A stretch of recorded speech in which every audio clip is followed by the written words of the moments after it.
Do you have an idol? It might be Izzy Miyake if you do fashion or something, or Da Vinci if you're into drawing. But my main thing is a musician, and I started getting into playing music because I was really inspired by two artists, one being Kurt Cobain and the other being this artist called Lincoln. Lincoln is probably most well known for their song Saint Bernard. Benard. That's used in 10 million furry animatics. If Saint Bernard never popped into my recommended someday in 2018, I probably wouldn't start making music. 5 years ago, I was 15. I was very insecure about myself. I didn't really understand like how to fit in, and I just sort of watched Lincoln's content and I was like, whoa, that's a cool guy. That's a cool guy right there. I watched so many of his covers back then, and like I just kind of wanted to be like him. I actually used to sing in an American accent to like imitate that sort of Midwest emo sound. I've waited long enough for someone else to make us feel complete. Anyway, fast forward to about a year ago, this video pops into my recommended, which is literally just Lincoln Lutz's album. And I knew that Lincoln had made music under this name because I remember seeing the descriptions back in the day that were like, here's my music, Bandcamp, Lincoln Lutz. So I went digging, and I found that he had two other projects called Lincoln James and Tolldeath. However, when I typed in Lincoln James album, this album popped up called Falling in Love at Aberdeen Cemetery. Another full Lincoln album. Amazing. At this point, I was very content. I wasn't really bothered about finding anything more about Lincoln, so I just left it. However, recently, my interest was piqued again because a new Lincoln album was released this year. I'm not paid, by the way. This isn't sponsored. But yeah, I was excited and I wanted to find more Lincoln stuff. So in June of this year, I started casually looking again. And whilst I was looking at whatever names that I actually knew, Lincoln Lutz, Lincoln James, I noticed that Rate Your Music consistently appeared in search results. Turns out they listed the albums that I found before. I was a little deflated about that, but I went onto the Fuck Everybody page, and there was a singular comment that read, 1 Lincoln release and 2 Tolldeath releases are missing on this site. How does this person know there are 2 Tolldeath releases that are just not there? I went on to their profile and I made a Rate Your Music account to message them. I'm going to show a screenshot of the messaging system on this site.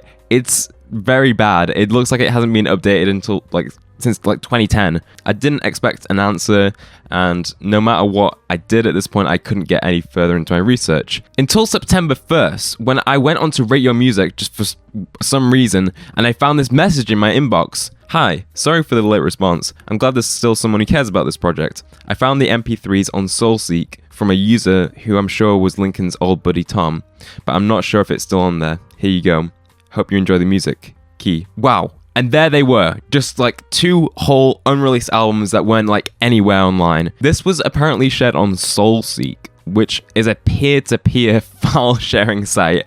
I'm only just old enough to know what one of those is. There were also 2 new developments on Lincoln's Rate Your Music page, Falling in Love at Aberdeen Cemetery and Goodnight Grace by Bergermouth. I also found this on YouTube in a playlist literally never seen before. This playlist included 2 releases under a name I'd never seen before called Risa.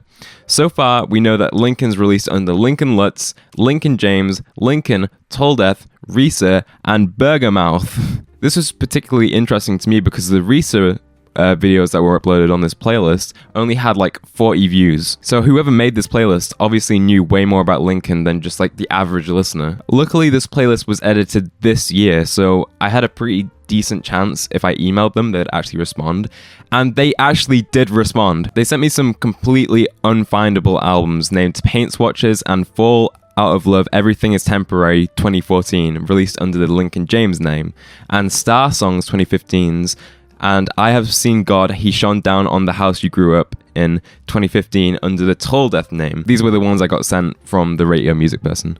They also mentioned an old SoundCloud and a YouTube page called Chicken Vendetta, which is still up to this day. You can go on there. On the SoundCloud one, there's some like weird ska jazz song just called Track 3 Demo. And the YouTube channel has 3 videos on it. One of them is this weird spoken word story song thing.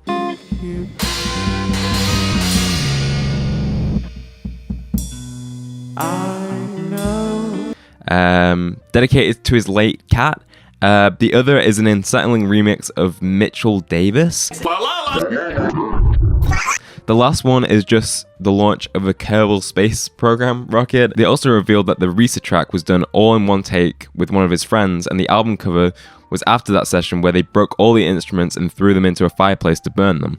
They also mentioned a Tumblr blog and a Bandcamp pages that are apparently still available on the Internet Archive. Now, the reason I can't show you any screenshots of this playlist is they just mysteriously deleted their account after I emailed them. I have no idea why. You're just gonna have to believe me on this. He also revealed some information that I'm not sure if I can really share on YouTube unless I got in contact with Lincoln himself.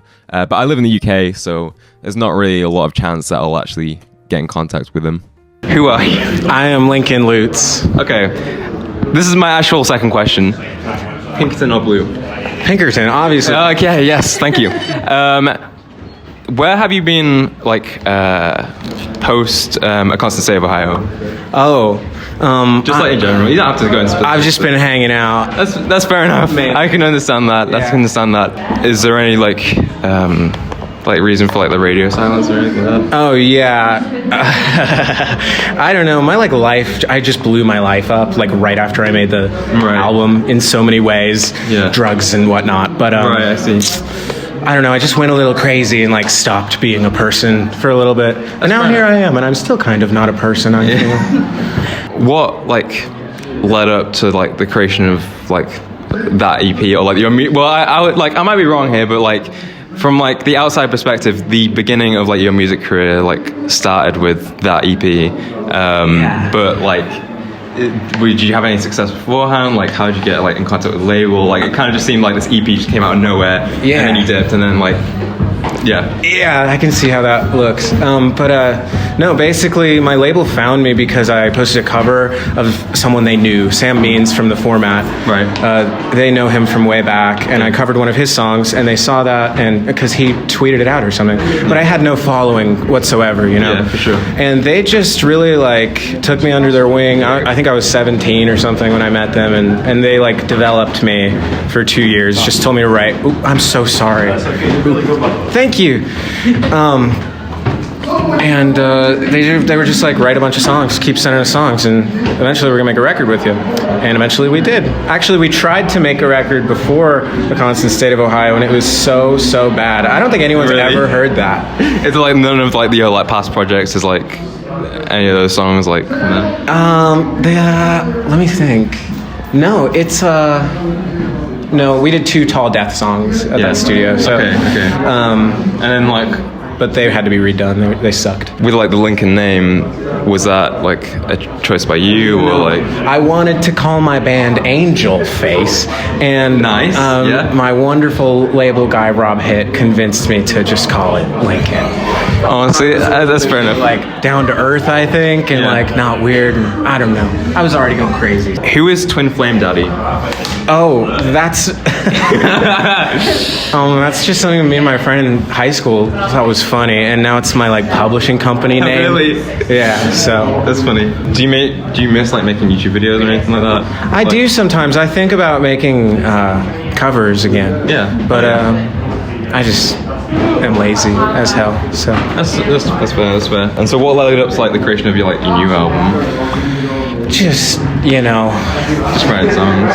yeah, for 5 fucking years, just writing songs basically. And then I had a breakdown when I was making that album in the studio, because I was like, this is not good. This is not ready. I don't want to do this. I need 10 more years before I can make an album. Yeah. And the producer told me that's crazy. Yeah. It's fine. Put it out. And I really regret it. So That's fair enough. So how would you rate Fantana rating? How would you rate it? everything is wrong. Yeah. I would say generously, light 3. Really? Yeah. Ooh, that's a harsh critic. So even No, strong 3. I'll give strong. Yeah, give it a strong 3 at least. Have some sort of confidence. Come on. With the Penelope Scott thing, is that was that because you just wanted to work with Penelope, or is it a label? I didn't reach out. It was all management people talking mostly to start. But apparently she just reached out. And it's just dumb question, but what is your process? in like writing songs? Usually I do like chords. I will find like a riff or a set of chords that I like, and then I will, pretend I'm having feelings and write things down, and Fair enough. and sometimes it becomes a song. Do you have like any wise words, like at all? Don't smoke crack.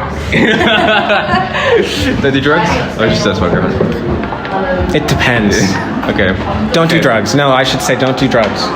Like if you want to say like one thing to like everybody who's like where have you been, like why are you like mysterious or like Just say hi. I'm not mysterious. So awesome. Okay.